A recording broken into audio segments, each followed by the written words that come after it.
Cinema గురించి correct. But with all this overwhelming అందరూ తెలిసిన వాళ్ళు సుహాస్ నా వెరీ క్లోజ్ ఫ్రెండ్, నా బ్రదర్ లాగా.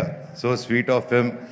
ఈజ్ ఆల్వేస్ ఎప్పుడు కలిసినా ఒక ప్రేమతో, ఎప్పుడు ఒక చిరునవ్వుతో, హ్యాపీనెస్తో, పాజిటివ్గా ఉంటాడు. I love you Suhas for that. And Suhas గారి గురించి ఒకటి చెప్పాలంటే, ఆయన యూట్యూబ్ నుంచి స్టార్ట్ అయ్యి ఆయన దగ్గర నేర్చుకోవాల్సింది ఇప్పుడున్న తరం ప్రతి ఒక్కరు యూట్యూబ్ అప్పుడు కొత్తగా వచ్చేవాళ్ళు. ఎందుకంటే బ్యాక్గ్రౌండ్ ఉంటేనే సినిమా ఇండస్ట్రీలో వస్తారంటే ఎస్, ఒక వాళ్ళకు హెల్ప్ అవుతుంది. నెప్టో కిడ్ అంటారు, ఒక నెప్టో కిడ్గా చెప్తున్నాను. నెప్టో కిడ్గా అయినా సరే ఇక్కడ పప్పులు ఉడకవు, నువ్వు దేకాల్సిందే.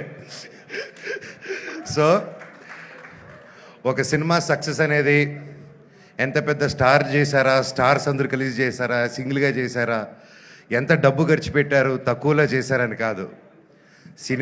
సినిమానే మనస్ఫూర్తిగా పనిచేసి కష్టపడి చేస్తే అది భగవంతుడే ఒక మంచి డైరెక్టర్, ప్రొడ్యూసర్, ఒక హోల్ టీం రూపంలో వచ్చి ఒక సినిమా సక్సెస్ అవుతుంది. అలాగే ఈరోజు ఒక యూట్యూబ్ ఛానల్స్ నుంచి స్టార్ట్ అయ్యి, ఒక యూట్యూబ్లో యాక్టర్గా స్టార్ట్ అయ్యి అంచులంచులుగా ఎదిగి ఈరోజు ఒక మంచి హీరో స్థానం సంపాదించుకున్నానంటే it's not an ordinary joke. Hats off Suhas.